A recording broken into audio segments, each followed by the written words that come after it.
नमस्कार, आप देख रहे हैं फैक्ट न्यूज लाइव। मैं हूं आपके साथ घनश्याम कौशिक। सबसे पहले बात करते हैं मोदी सरकार के बड़े घोटाले की। भ्रष्टाचार को लेकर कथित जीरो टॉलरेंस रखने वाली मोदी सरकार का स्वास्थ्य मंत्रालय, जिसने एम्स में हुए 7,000 करोड़ रुपए के घोटाले को दबा दिया। हैरानी की बात यह है कि खुद प्रधानमंत्री कार्यालय ने ऐसा करने में अपने मंत्रालय की मदद की।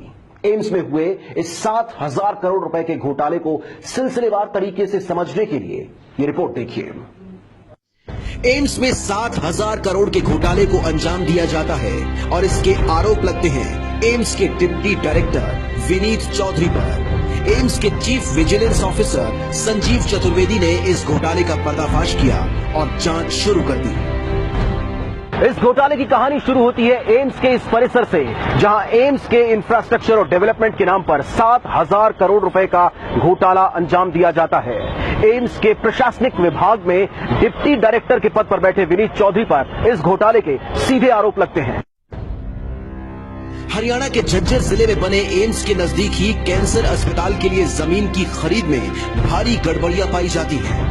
जांच में इसके सीधे आरोप डिप्टी डायरेक्टर विनीत चौधरी और पीएस आनंद पर लगते हैं। और फिर यहीं से इस कहानी में एक नए किरदार की एंट्री होती है, और वो किरदार है देश की मोदी सरकार की कैबिनेट में बैठे वर्तमान केंद्रीय स्वास्थ्य मंत्री जेपी नड्डा।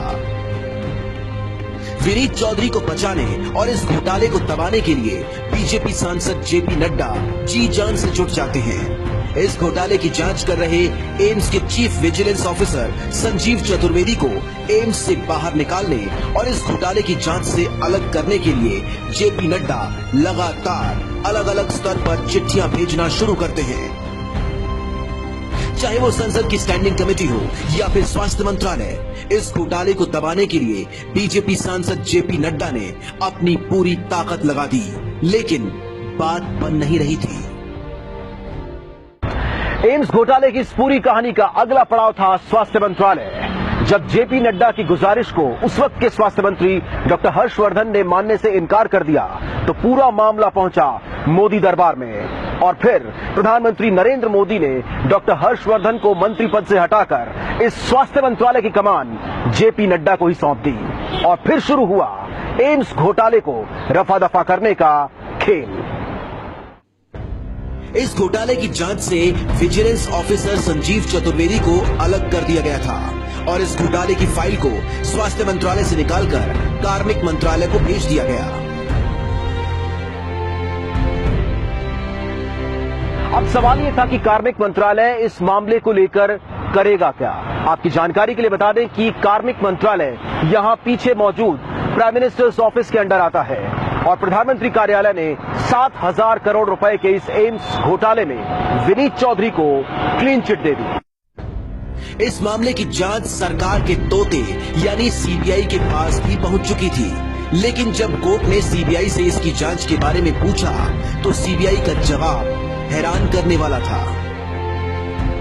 सीबीआई ने कोर्ट में कहा कि कार्मिक मंत्रालय और स्वास्थ्य मंत्रालय उसे जांच में सहयोग नहीं कर रहा है और उसे जांच के लिए जरूरी कागजात मुहैया नहीं कराए जा रहे हैं। याद रहे कि ये वही सीबीआई है जो बीजेपी की विरोधी पार्टियों के मुख्यमंत्री के दफ्तर तक पर छापे मार देती है, लेकिन जब बात बीजेपी के नेताओं के मंत्रालय की आती है तो यही सीबीआई पिंजरे का तोता बन जाती है।